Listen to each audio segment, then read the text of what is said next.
नमस्कार, मेरा नाम अखिल अखिलेश है और आपने देखना शुरू कर दिया है Rose Mine educational and charitable trust का ऑफिशियल चैनल। आज हम आपको दिखाएंगे नेपाली शिक्षा माफियाओं का एक ऐसा घिनौना चेहरा जिसे देखकर आपकी रूह कांप जाएगी। चंद पैसों के लिए अपने ही देश के बच्चों का भविष्य नीलाम करते इन शिक्षा माफियाओं पर रहम की बात भी बेमानी लगती है। आइए वीडियो को शुरू करने से पहले आपको दिखाते हैं एक छोटा सा क्लिप।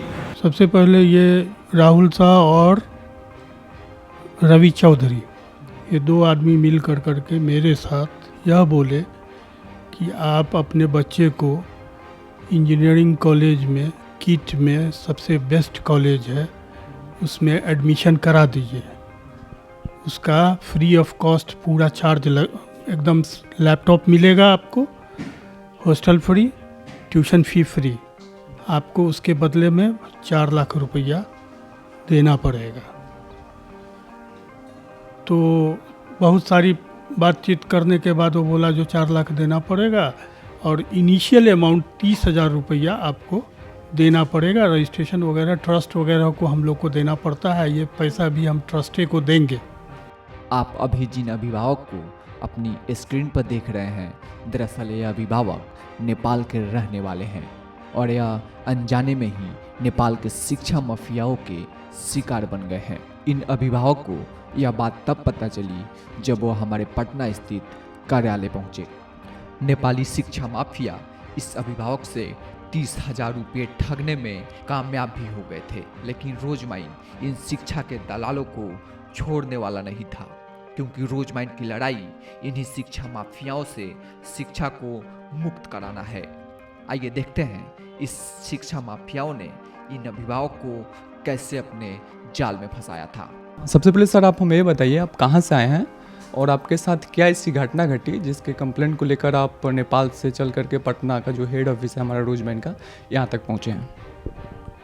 देखिए, मैं नेपाल का हूँ, सर्लाही ज़िला का हूँ। तो सबसे पहले ये राहुल शाह और रवि चौधरी, ये दो आदमी मिल करके मेरे साथ यह बोले कि आप अपने बच्चे को इंजीनियरिंग कॉलेज में किट में सबसे बेस्ट कॉलेज है उसमें एडमिशन करा दीजिए। उसका फ्री ऑफ कॉस्ट पूरा चार्ज एकदम लैपटॉप मिलेगा आपको, hostel free, tuition fee free. आपको उसके बदले में 4 लाख रुपया देना पड़ेगा।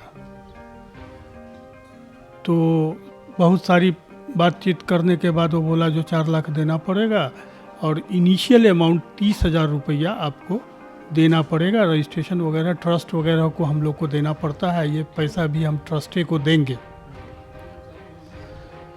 उसके बाद कोरोना काल में वो क्या किया, हमको फ़ोन कर, मतलब मुझे फ़ोन नहीं किया, मतलब जहाँ से हम इसका कोऑर्डिनेट कर रहे हैं वहाँ पर फ़ोन करके ये बोला कि ऐसे ऐसे सो आपका काउंसलिंग कराना है, काउंसलिंग के लिए आपको पटना आना है। रोजमैन के नाम से ही आपको बताया गया था और यहाँ पर रोजमाइन में ला करके काउंसलिंग करा दिया और कहता क्या है जो उसके बाद हम लेटर देंगे तो आपसे हम 4 लाख रुपया लेंगे, मतलब 30,000 डिडक्ट करके आपका जो बनेगा उतना हम कर देंगे और आपको लेटर देंगे। फिर जब रोजमाइन में काउंसलिंग हुआ तो काउंसलर, मतलब जो काउंसलिंग कर रहे थे, उन्होंने स्पष्ट कह दिया कि यहाँ पर किसी को एक पैसा नहीं देना है। उसके बाद मेरे बच्चे की आंख खुल गई, कहे जब यह जो व्यक्ति हमको लाया यहाँ पर, वो जब यहाँ इतना फ्रॉड कर रहा है तो आगे मान लीजिए हमको एडमिशन पैसा ले लेने के बाद, एडमिशन के बाद बहुत तरह का फ्रॉड करेगा। उस दिन आप जब काउंसलिंग हो रही थी तो क्लास में आप मौजूद थे? जी नहीं, हम नहीं थे, मेरे बच्चे आए थे। बच्चे आए थे जो सामने बैठे हुए हैं, तो हम इन्हीं से बात करेंगे और देखेंगे कि काउंसलिंग उनको क्या बताई गई और उनके बाद इनके साथ क्या घटना है। सर उस दिन आप क्लास में मौजूद थे जब काउंसलिंग हो रही थी, तो रोजमैन की जो काउंसलिंग की प्रक्रिया थी उससे आप संतुष्ट थे?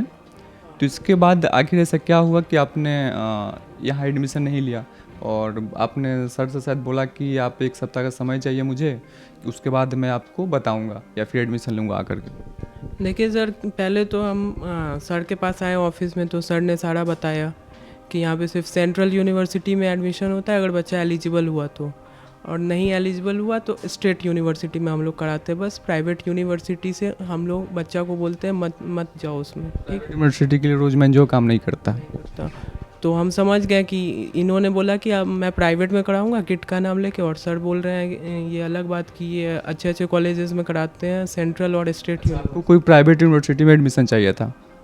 जी, उड़ीसा में कहीं? उड़ीसा में किट में चाहिए था। तो समझ में आ गया कि यहाँ पे पैसा भी नहीं लिया जाता है और कॉलेजेस प्राइवेट में कराते नहीं हैं। तो हम बोल दिए कि सर हम कुछ दिन में सोच के आपको बताते हैं। पूछने के लिए आप यहाँ से फिर नेपाल चले गए, तो नेपाल जाने के बाद क्या घटनाएं घटी? जैसे ही नीचे उतरे तो हम उनसे पूछे, जो मुझे लेके आए थे वो आदमी, कि आप बताइए कि आप हमसे इतना पैसा क्यों। आपको नेपाल से लेकर के आए थे, उनका नाम क्या हुआ? उनका नाम राहुल शाह हुआ। वो फिर वो नीचे चले गए। फिर वो बोल रहे, हम उनसे क्वेश्चन किए कि सर तो बोल रहे हैं कि यहाँ पे प्राइवेट में कराते नहीं हैं, वो स्टेट यूनिवर्सिटी और सेंट्रल यूनिवर्सिटी में कराते हैं और इसका पैसा भी चार्ज नहीं करते हैं, तो आप हमसे पैसा क्यों मांग रहे हैं फ्री का। ठीक है, हम उनसे बोले तो वो बोले कि अगर ये नहीं कराता है तो क्या और नहीं है क्या, और भी लोग हैं वो कराते हैं, आप बताओ किस कॉलेज में जाना है। बहुत सारा 3 4 5 6 प्राइवेट कॉलेज का नाम बताया वो, मारवाड़ी, सत्यभामा, 2-3 और प्राइवेट कॉलेज का नाम बताया, इस सब में से चुन लो। तो हम बोले ठीक है, अभी हम कुछ सोचे नहीं, हम जाते हैं घर पे, पेरेंट्स से डिस्कस करेंगे तब बताएंगे। आपके स्क्रीन पे दिखने वाला यह शख्स रोजमैन का नेपाल में एक फॉर्म विक्रेता है। इसने सबसे पहले छात्र से रोजमैन का रजिस्ट्रेशन फॉर्म भरवाया, उसके बाद उस छात्र को रोजमैन के पटना स्थित कार्यालय में बुलाकर काउंसलिंग भी करवाई। काउंसलिंग में पहुंचते ही छात्र को यह बात पता चल चुकी थी कि रोजमैन जो है 1000 के रजिस्ट्रेशन चार्ज के अलावा किसी भी छात्र अथवा छात्रा से 1 रुपया नहीं लेता है। लेकिन तब तक थोड़ी देर हो चुकी थी और ठग छात्र का अभिभावक से 30,000 रुपया ठगने में कामयाब हो चुका था। जिन छात्र के साथ घटनाएं घटी हैं उनकी मम्मी हमारे साथ मौजूद हैं, हम इनसे बात करते हैं और जानने की कोशिश करते हैं कि ऐसे क्या घटना घटी। और मैम, सबसे पहले तो इस वीडियो में आपका स्वागत है। जब आपका बच्चा पटना से चल करके नेपाल पहुंचा तो सारी घटनाएं बताई होंगी इन्होंने, तो आपका क्या रिएक्शन था, आपने फिर क्या किया इसके ऊपर? मैंने एट फर्स्ट उसके कल हो के काउंसलिंग के कल हो के मैंने रोजमैन में फ़ोन किया जी, हेल्पलाइन नंबर में फ़ोन किया तो उन्होंने बताया कि फ़ोन करने के लिए स्वागत है, आपका क्या है, सो मैं क्या सेवा कर सकता हूँ आप बताइए। तो मैंने बोला कि मतलब आपके यहाँ कैसे, आप मैं ऐसे ऐसे नेपाल से हूँ, सो नेपाल के लिए आपके यहाँ क्या प्रायोरिटी है। तो उन्होंने बताया कि मेरे यहाँ मतलब एडमिशन स्टेट गवर्नमेंट में कराया जाता है, आप कहीं भी किसी भी बिहार और झारखंड छोड़ के बाद बाकी सारे इंडिया का किसी भी स्टेट गवर्नमेंट कॉलेज में करवाया जाता है, आप जिसे चॉइस कर लो और उसमें कॉलेज चूज कर लो तो आपको मिल जाएगा। तो मैंने पूछा कि मिलने के बाद उसमें क्या फ़ी वगैरह क्या आपका क्या है, क्या प्रोसीजर है वो बताइए। तो प्रोसीजर में उन्होंने यही बताया कि मैं फ़ी नहीं लेता हूँ, सो मतलब रोजमैन से फ़ी नहीं लिया, हमारे ट्रस्ट से फ़ी नहीं लिया जाता है। फ़ी की जिम्मेदारी संस्था उठाती है और लॉजिंग फूडिंग आपको खुद देना होता है, कॉलेज को देना होता है। Same as you.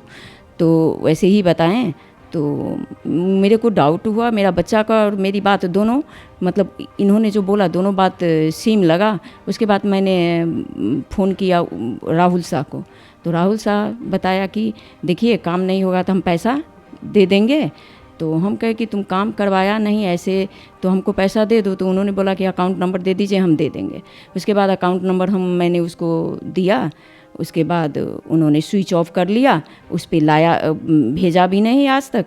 उसका भाई एक बंगलौर में कंसल्टेंसी चलाता है, उसका जो जिसमें पैसा वो लिया था 30,000 बैंक ऑफ बड़ौदा से मतलब वो किया था, उसका आदमी किया था। मैंने उसका फ़ोटो ले लिया, उस फ़ोटो पर जो नंबर उसका दिया था वो नंबर पर मैंने फ़ोन किया तो फ़ोन चला गया बंगलौर में कंसल्टेंसी उसका भाई चलाता है। मैंने उसके भाई से बात किया तो उसका भाई बोला कि ठीक है मेरे अकाउंट में आया है, काम नहीं हुआ है तो मैं आपको पैसा वापस कर दूंगा। तो मैं खुश हो गई, सही है चलो ये पैसा वापस कर दे रहा है तो देखती हूँ। उन्होंने टाइम दिया छठ के ठीक फर्स्ट आवर में मैं कर दूंगा। फर्स्ट आवर में मेरा पैसा नहीं आया। उसके बाद उसका रिकॉर्डिंग भी मेरे पास मौजूद है, सारे प्रूफ मेरे पास है, जैसे जैसे बात हुई सारे रिकॉर्डिंग मैंने रखा है। तो उसके बाद छठ पारन का वो नहीं दिया। उसके कल 2 दिन बाद मैंने उसको 2 दिन टाइम दिया। 2 दिन बाद मैंने फिर फ़ोन किया उसको, 3:30 में मैंने फ़ोन किया। उन्होंने बोला कि मैंने हस्बैंड को दिया। उसके बाद मेरे बच्चा बोला कि नहीं तुम बात मत करो, मेरा मतलब पापा को बात करने दो, सो तुम अब हट जाओ। लेकिन मैं हटने के लिए तैयार नहीं थी। मैंने बोला कि मैं ही बात करूंगी, लेकिन मैं दोनों को वो बोले कि नहीं तुम साइलेंट हो जाओ। उसके बाद मैं साइलेंट हो गई। मेरे हस्बैंड ने फ़ोन उठाया। उसके बाद सर आपका पैसा नहीं मिला? हाँ पैसा नहीं मिला आपको, इस टोन में, ऐसे वाले टोन में। तक आपका पैसा वहाँ से नहीं मिला? पैसा नहीं मिला वहाँ से। इन शिक्षा माफियाओं को यह बात अच्छे से पता थी कि नेपाल वासियों को रोज माइन पर 100% विश्वास है, इसलिए इन्होंने रोज माइन से मिलती जुलती एक योजना बनाई और इस योजना के माध्यम से उन्होंने प्राइवेट यूनिवर्सिटीज और प्राइवेट कॉलेजों में एडमिशन कराने का दावा किया। इन लोगों ने नेपाल वासियों को गुमराह करने के लिए रोज माइन के लेटर से मिलती जुलती हूबहू एक लेटर जारी किया, जिसमें रोज माइन को रोज मैरी कर दिया गया और रोज माइन का लोगो और टैगलाइन ज्यों का त्यों छोड़ दिया गया। जब रोज माइन को यह बात पता चली तो रोज माइन ने अभिभावक के पैसे वापस कराने की ठानी और अपने आप को मेडिकल कॉलेज का छात्र बताने वाले इस ठग को पटना स्थित कार्यालय बुलाया और उसी दिन ठगी के शिकार हुए अभिभावक को भी बुलाया गया। अंत में ठग ने संस्था से माफी मांगते हुए अभिभावक द्वारा लिए गए पैसे उन्हें वापस कर दिए। इससे नेपाल के विश्वास का बहुत बड़ा नुकसान हो रहा है। आप इनके पैसे आप कब वापस करेंगे? अभी आज बोले ना, अरे आप अकाउंट भेज दीजिए, आपका पैसा नहीं। मैं काम नहीं किया, मैंने बोला। अरे तो मैम आपको मैंने ये बताया हुआ था। मैंने बोला इसको, मैंने बोला इसको, इसका आदमी रवि है। इस आदमी ने आपको कहा है कि पैसे वापस बोला तो कि मैं आपको दे दूंगा। हाँ आपको बोला इन्होंने, बोला है। तो आप इनके पैसे आज देके रोज माइन संस्था मैं अकाउंट में जमा अरे कर सर, दूंगा। पैसा 1 रुपया नहीं बोला है तुम। अरे सर मेरी बात सुनिए। आइए देखते हैं इस पूरे घटना पर रोज माइन के चेयरमैन साहब का क्या कहना है। देखिए, रोजमाइन एजुकेशनल चैरिटेबल ट्रस्ट इस तरह की घटनाओं के खिलाफ आवाज़ उठाता रहा है। आप देख रहे होंगे कि ये जो बंदे ने हमारे लोगों को बनाकर हमारे ही नाम से एक अपने आप को अपने रोजमाइन ट्रस्ट का बोर्ड मेंबर बताते हुए एक बच्चे के साथ इस तरह की घटना को अंजाम दिया। ये पूरी वीडियो जिस तरह से मैं देख पा रहा हूँ, ये जो घटनाओं को देखा मैंने, तो हम लोगों ने इसके खिलाफ जानकारी सरकार को भी दे दी है। और मैं आपको बहुत अच्छे से ये बता दूं, नेपाल गवर्नमेंट से भी मैंने कई बार ये अपील किया है कि शिक्षा के ऊपर में जो व्यापार का एक पूरा ट्रेंड चल रहा है नेपाल के अंदर, उसमें थोड़ा सा सरकारी मदद होनी चाहिए बच्चों के हित में। अब एक बात देखिए कि ज़्यादातर ये घटनाएं जो हो रही हैं उनमें कंसल्टेंसी इन्वॉल्व है।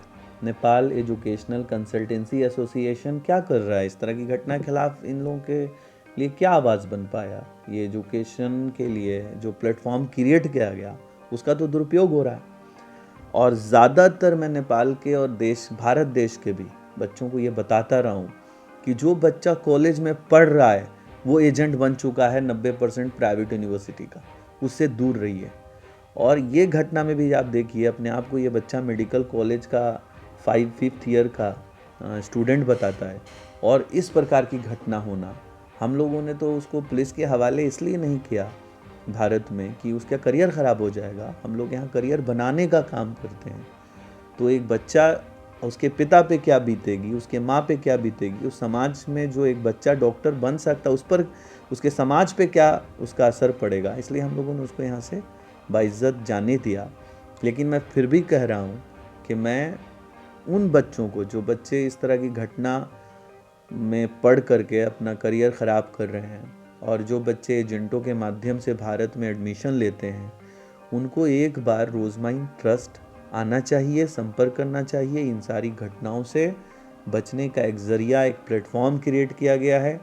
और मैं जो हुआ है उस बच्चे के माता पिता के साथ हूँ, उनका बहुत अच्छी बात ये हुआ कि हमारे ट्रस्ट ने, हमारे बोर्ड के सदस्यों ने उनको बिठाया और जब तक उस बच्चे का पैसा वापस नहीं हो गया तब तक हमने संपर्क में रखा उनको, उनके घर वालों के, और बच्चे के जो पैसे वापस हुए, सबसे बड़ी बात तो कि 4 लाख रुपया इस तरह से उससे स्कैम में लिया जा सकता था, उससे वो बच गया। और उसके बाद जो उसने 30-35 हज़ार रुपये आप लोग बता रहे हैं कि उसका वापस करवाया गया, तो एक राहत की बात है, बहुत अच्छा कदम है, एक अच्छा पहल है।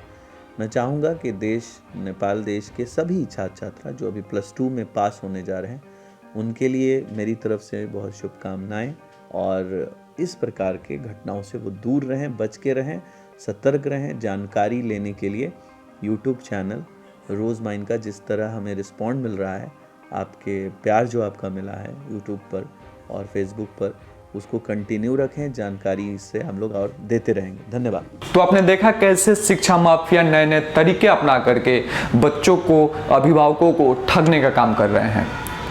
आप भी सतर्क हो जाइए और एक बात साफ साफ जान लीजिए कि रोज माइन जो है आपसे 1000 के रजिस्ट्रेशन चार्ज के अलावा 1 रुपया नहीं लेता है। अगर 1000 के रजिस्ट्रेशन चार्ज के अलावा कोई भी हमारे कोऑर्डिनेटर, हमारे एसोसिएट या फिर कोई भी रोज माइन का कर्मचारी आपसे पैसों की डिमांड करता है, पैसों की मांग करता है, तो उन्हें आप पैसे ना दें। अगर ऐसी कोई घटना घटती है या फिर कोई भी व्यक्ति आपसे पैसों की डिमांड करता है तो सीधे इसकी जानकारी आप हमारे हेल्पलाइन नंबर 8010 786 787 पर दें। उम्मीद करते हैं आपको यह वीडियो पसंद आया होगा और जो शिक्षा माफियाओं के खिलाफ रोज माइंड की लड़ाई है, इसमें आप हमारा साथ देंगे। तो इस वीडियो को ज़्यादा से ज़्यादा लोगों के साथ शेयर कीजिए और लोगों को हमारी इस मुहिम के बारे में बताइए, ताकि जो ज़रूरतमंद लोग हैं, जो पैसों की तंगी की वजह से अपनी पढ़ाई बीच में छोड़ दे रहे हैं, वे अपनी पढ़ाई बीच में ना छोड़ें और रोज माइंड की जो योजना है मिशन संकल्प, इससे जुड़ करके इसका लाभ उठाएं। अगर आप ये वीडियो यूट्यूब पर देख रहे हैं तो हमारे चैनल को सब्सक्राइब कर लीजिएगा। अगर फेसबुक पर देख रहे हैं तो हमारे पेज को लाइक कर लीजिएगा। बहुत धन्यवाद, बहुत शुक्रिया।